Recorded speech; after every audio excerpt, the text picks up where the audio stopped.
Hi everybody, I'm Kayla. And I'm Crystal. And we are the Cruising Chicks.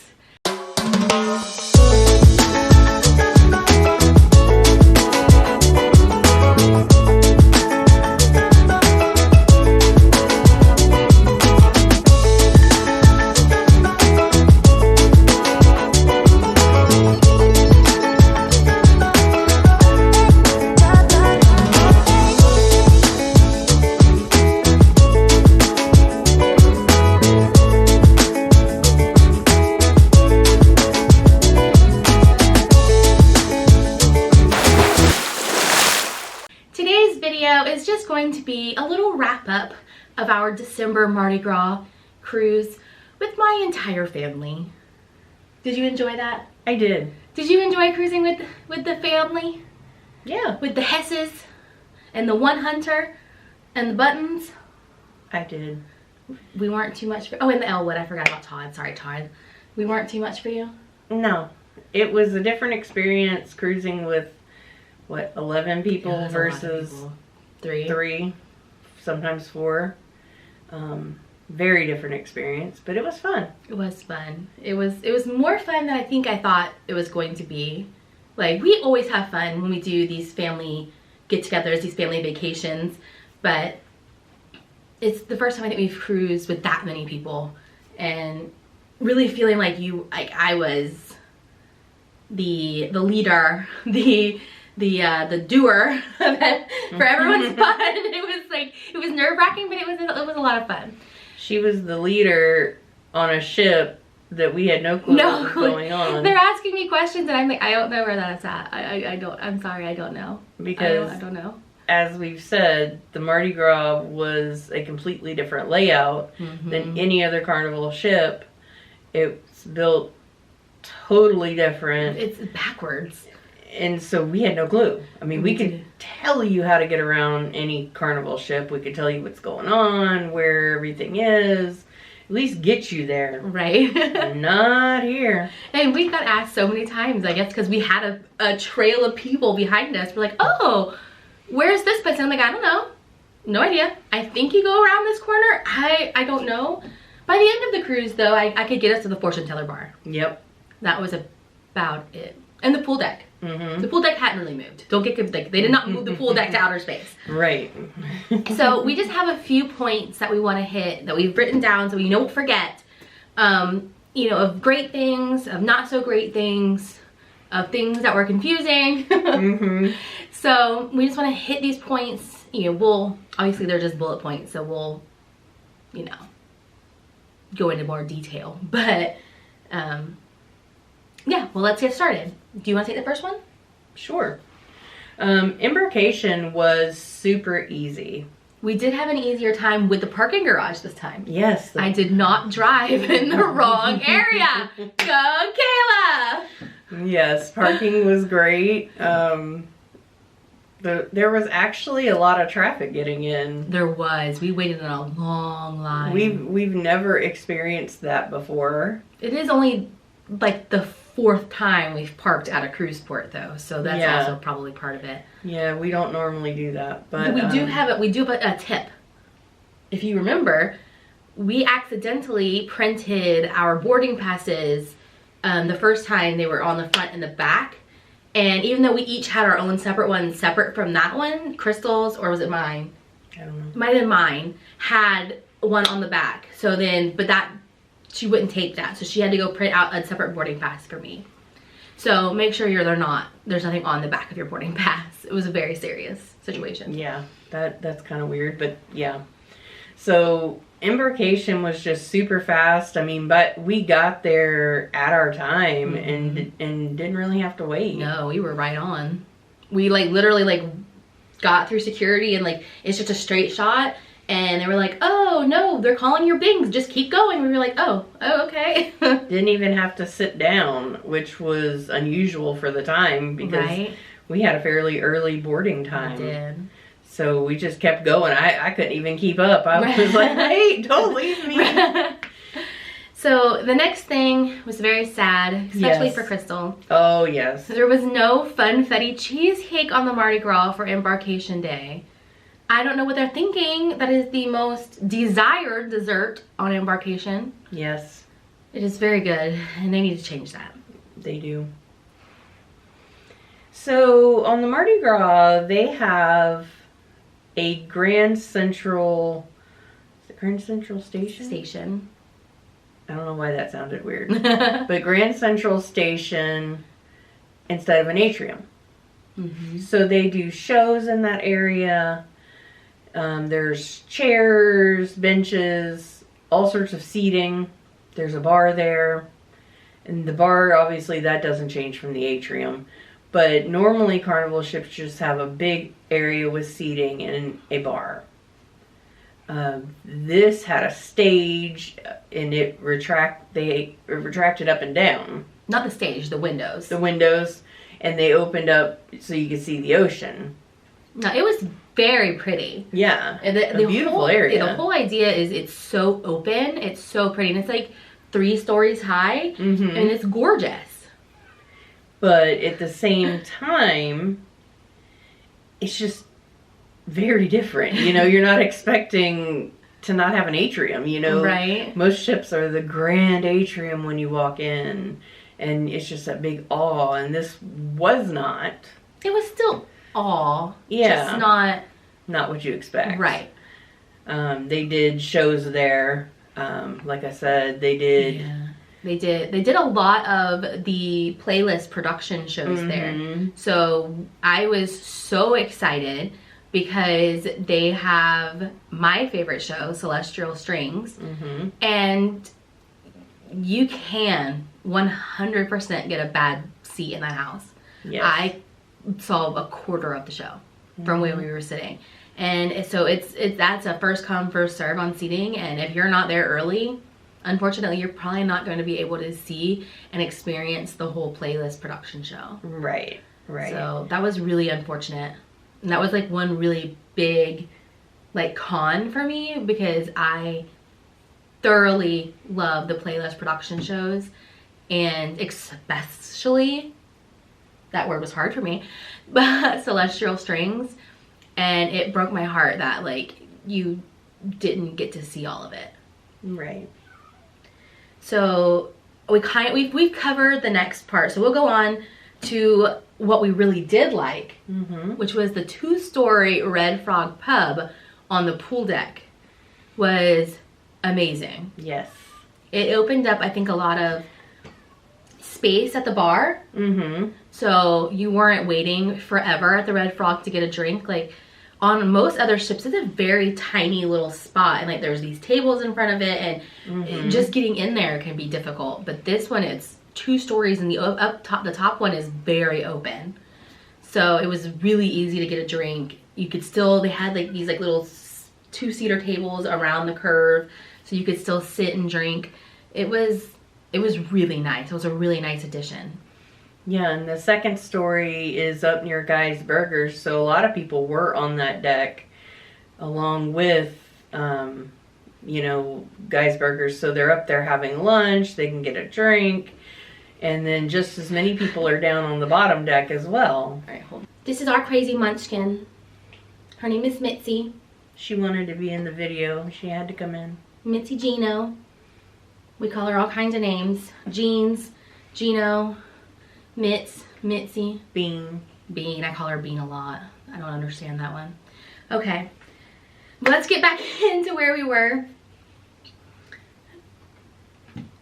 Were you finished with your Red Frog? Yeah. Okay.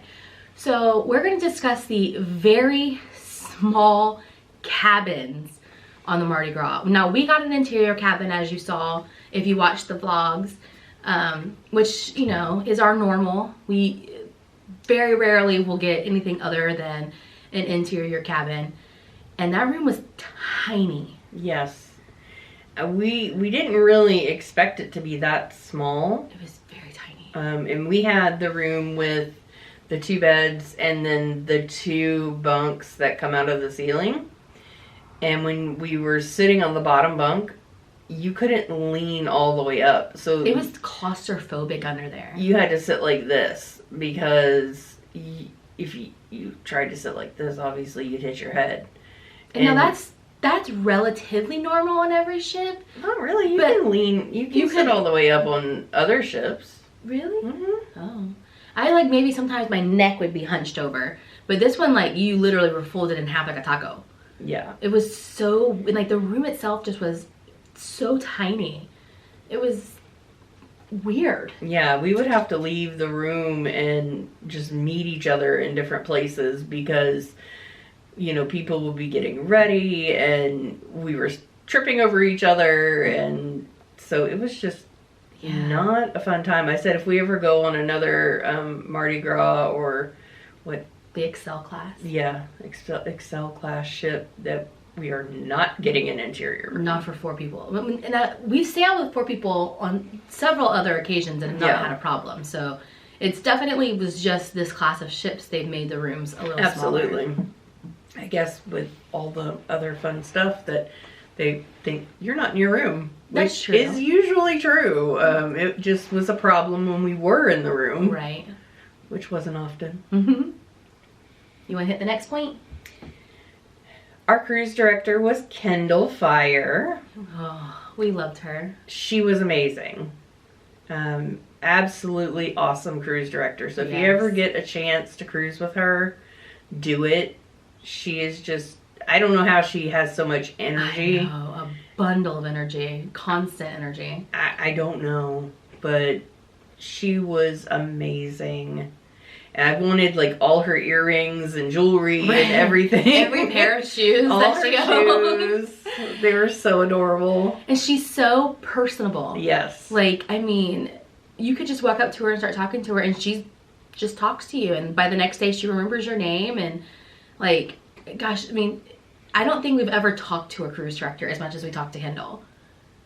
You know, outside of like the Q&A. Yeah. And, you know, other things like that. Like, she just is everywhere and she's so chatty and she's just so sweet. Yeah. And she knows how to party. Exactly. And as much as they're working and constantly going, right, to be able to do that, I don't know how she does it. Right. She's definitely top of the list for us. So the next thing we want to get into is the Family Feud, which if you watch the vlogs, you know somehow I ended up on the Family Feud. Oh, we weren't allowed to film. They asked us not to talk too much about it. Well, no, they didn't really ask us not to talk about it, just not to film. You know, it's a lot of copyright issues with Family Feud, you know, like the actual Family Feud on TV and stuff. So we weren't allowed to film, weren't allowed to take any pictures. Now, since we made the show and we made it on to the stage round, we were given free pictures for each person. So like each group got a group shot and each group got a funny group shot and each group got a single shot while you were up at the podium against the person that you were competing against. Now, the audition process for Family Feud is hilarious. Like, the first day, you just go stand in a really long line and take a picture. We got there early, so we were one of the first, like, 5 groups to take a picture. And my suggestion is when they do do something funny, do something funny, okay? Like, all we did was throw my cousin across us and hold him up and make, like, funny faces, and that was why they picked us. Okay, I take that back. They picked us because my Uncle Brian was wearing a bow headband. He had lost his headband for Christmas and he had taken mine and I had his.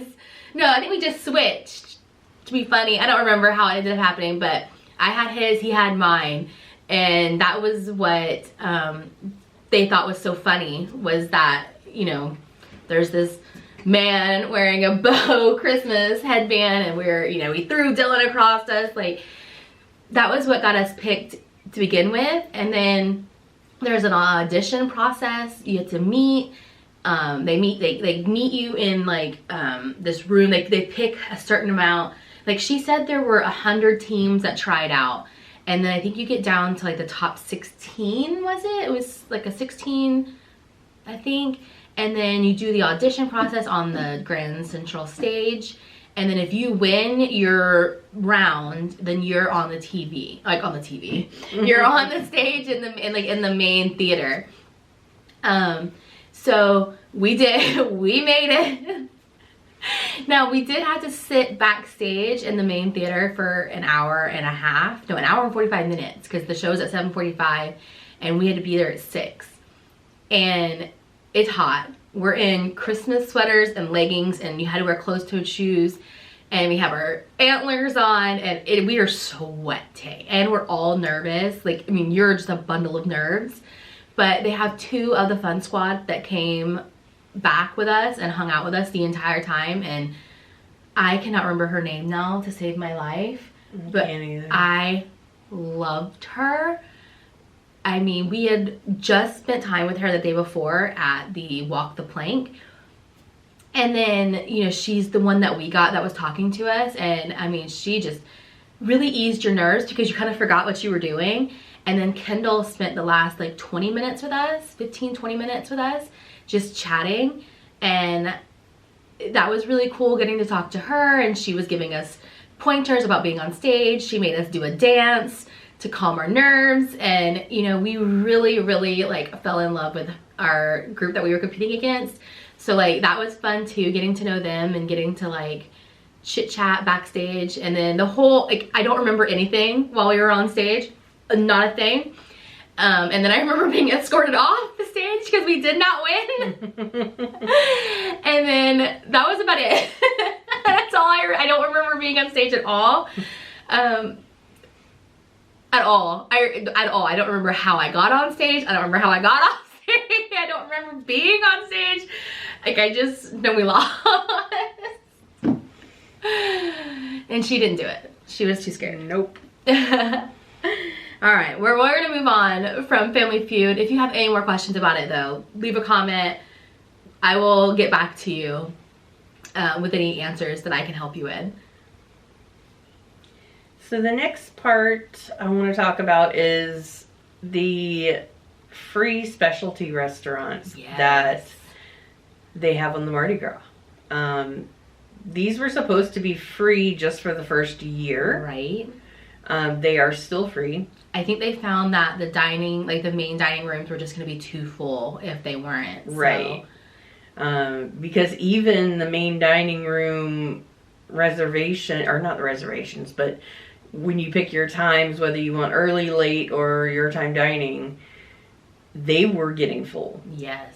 Because we actually tried to switch our dining times, and we couldn't switch. We were trying to switch from late to your time dining, and they wouldn't allow it. We couldn't even get on the wait list anymore. Right. So there's that many people that are on the main dining list, and I didn't even think that was possible to be waitlisted for main dining room. I feel like we've done that before, though. If we booked really late, we've been waitlisted for main dining. So we really spent a lot of time, obviously, in these restaurants. I know I did. They were really good. They were amazing. Chabang. So good. That is a Chinese and Mexican fusion. And it was like, I think I only actually ordered off the Chinese menu, though. So I guess I can't speak too much on the Mexican side, but it was really good. I went twice. So I ordered Chinese one night, Mexican the other night. Cucina del Capitano is the Italian restaurant. I really enjoyed what I got. Yeah. Like, really enjoyed it. It was a great restaurant. And then Guy's Pig and Anchor, which is Guy Fieri's barbecue restaurant. And that was so good. It was really good. But if you don't like spicy, don't get the sausage. Yeah. I was not expecting that. It was a cheddar sausage, and it was spicy. Now, the only complaint I had about that area, and I don't even want to say it was a complaint because it really was, like, it was nice to have the live music, but if you were wanting to talk to your table mates, that was not the place to go. No. Because the music was very loud, and they sat us right there, I think, so that we'd have the ambiance of the music, but it was very loud, so the communicating at the table was very difficult. Yeah. So it was good to have these choices of restaurants. Something we haven't experienced before because we normally don't do specialty restaurants. Right. It's normally the buffet, the deli, the main dining room. And this was really fun. Being able to try out different places for free. And if you're ever hot, Chibang is the coldest place on the ship. Yep. By far. How they do that, I don't know, but it was freezing in there. Yep. So now we're going to get into our 3 port stops.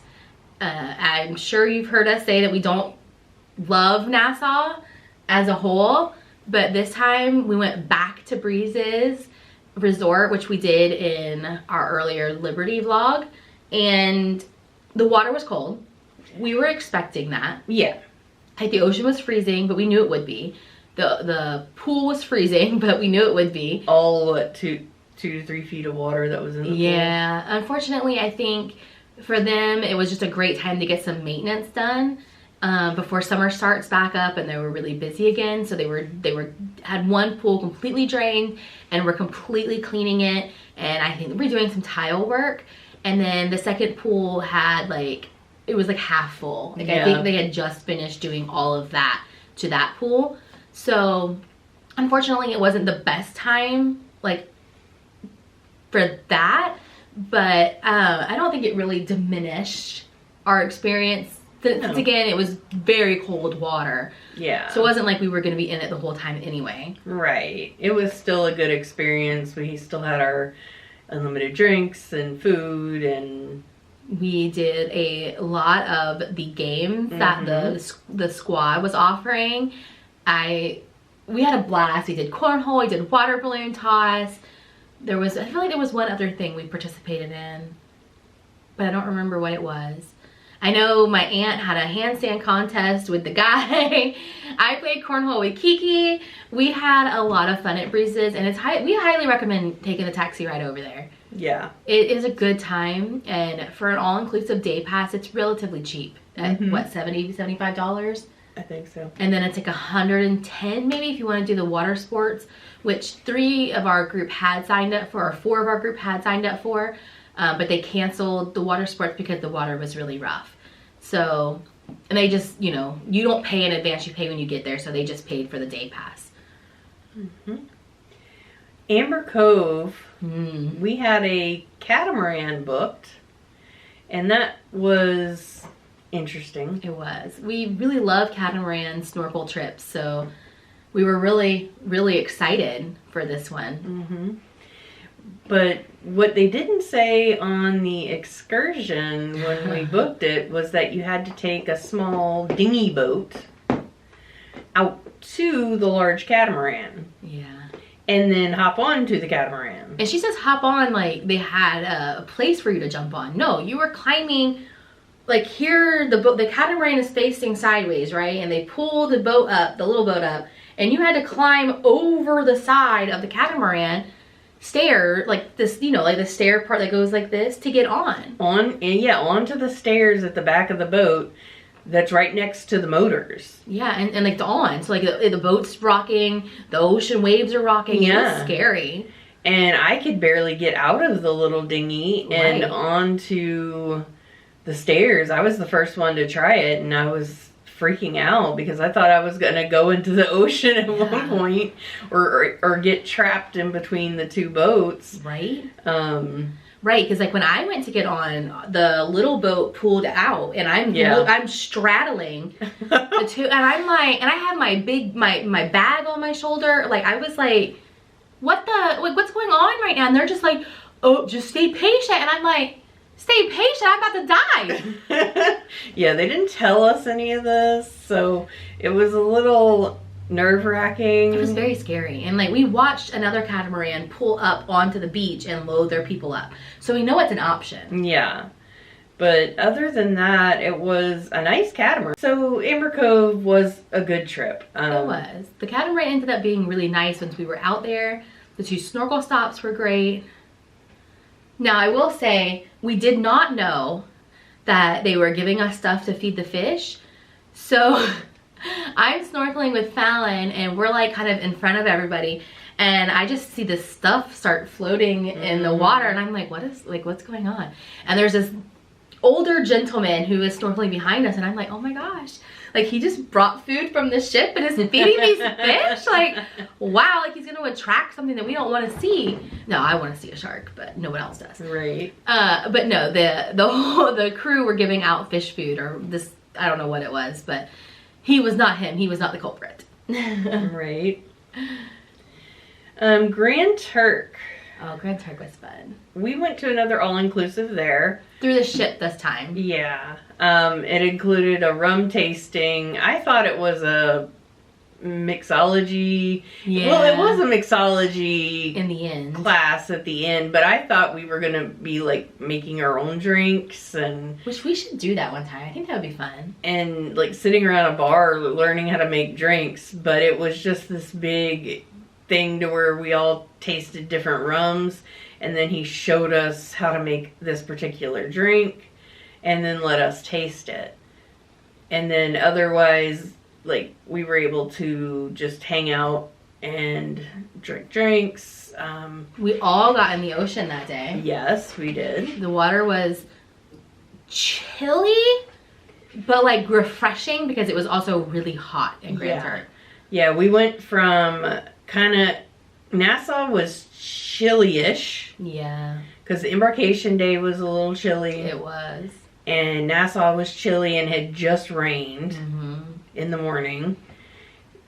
To the Dominican and Grand Turk were, I think, high 80s. Yeah, so obviously we got in the water in in Amber Cove if we, as you heard, we snorkeled. So, yes. Yeah. But we were able to get in the ocean in both Amber Cove and Grand Turk, so that was really nice. And the Mai Tais.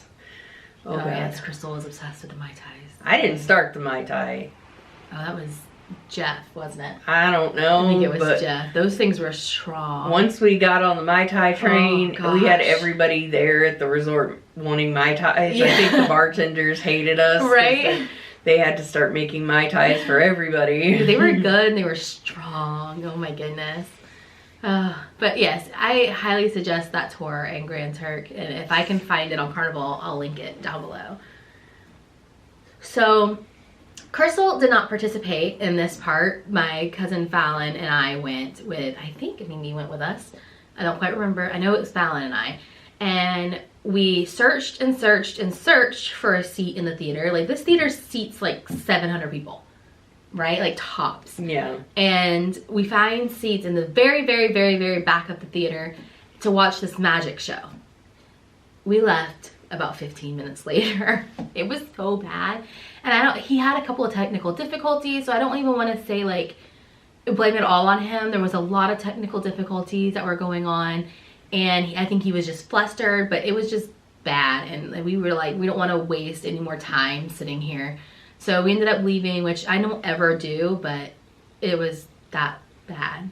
I'm sorry.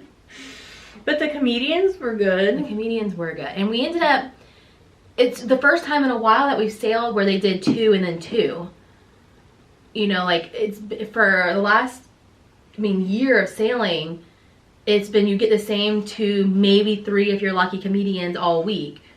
Where this time, like, you got 2 in the front, 2 in the back, and then they kind of did like the big shows together, which was really cool. Yeah, so you kind of had some comedy shows in the theater, and then you had some in the lounge.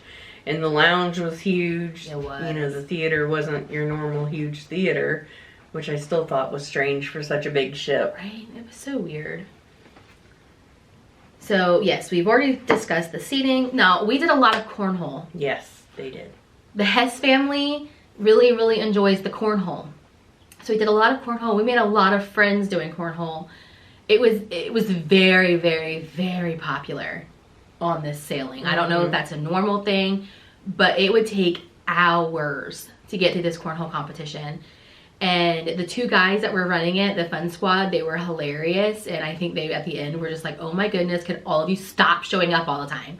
Like, because it would be a good like 50 teams that wanted to play. Like, it was a lot.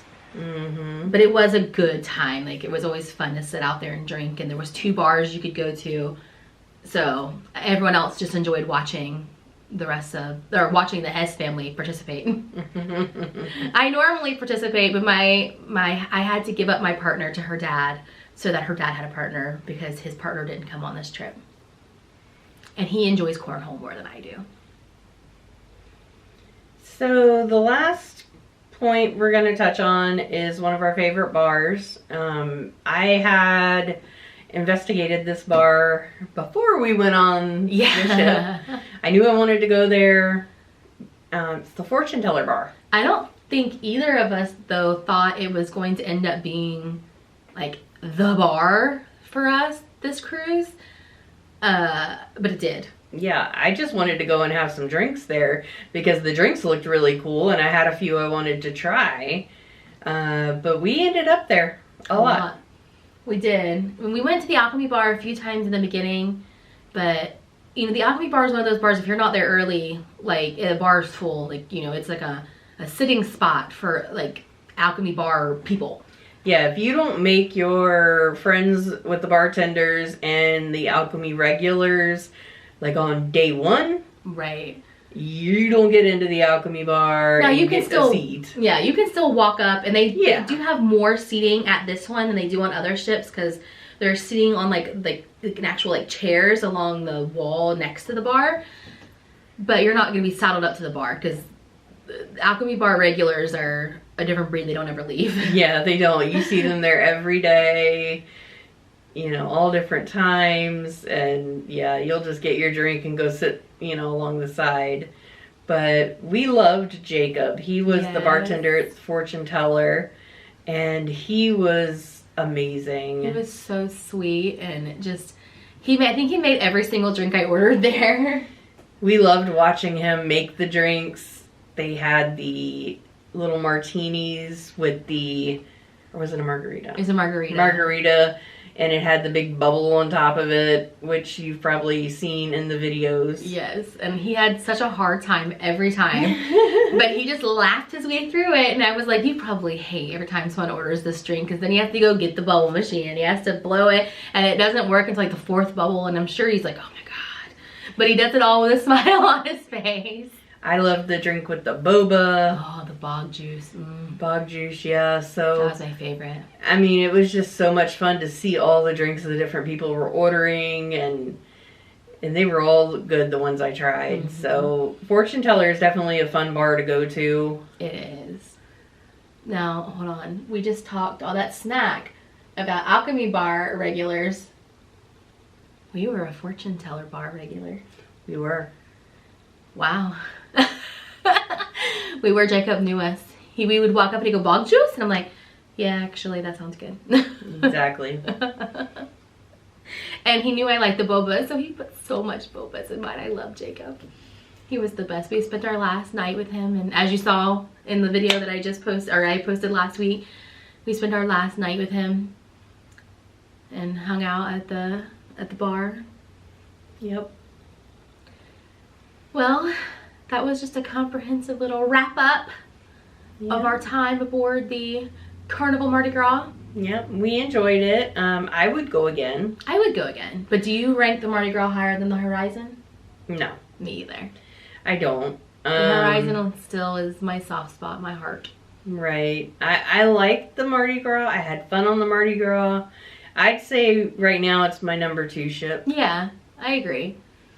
I would like to try the Celebration next. And the Jubilee. And the Jubilee. But right now the Celebration's out. So. Yes, that's true. The Celebration is out. It's out from Miami. And those are identical ships. A little different. I think a tad bit. Like, I don't think they have the French quarter. I think they have a different quarter. Oh. Maybe? I don't know. Oh, yeah. No. Celebration has a Miami theme. Yes. Yes. So instead of having the French Quarter, they have that whole Miami vibe. And what are they called? Entertainment zone? Entertainment zone, yeah. So it's all Miami themed. They have, I guess, like a little Havana, little Cuba style area, and bars themed around Miami. I wonder what the Jubilee is going to have. I don't know. We'll have to see. John, give us this information. Mm-hmm. Okay. Well, we are thrilled to have done this wrap up for you. We hope you enjoyed all of our videos. Yes, from our Christmas vacation. Christmas. It was Christmas, guys. This is so late. I'm so sorry. Yeah, but 5 months later. Yes, but okay, listen. I was trying to figure out this new editing software because we bought a camera and we filmed this whole thing on this camera, and then I get this editing software and I'm like, what? I was editing on my phone, y'all, with iMovie before that. So I wanted to make sure I had the editing software down. I did all the training and then was able to edit and upload the videos. But now that they're up, we hope you enjoy them. And we're gonna get started on our Gatlinburg series, and you guys will see that one next. All right, well, we'll see you guys in the next one. Bye.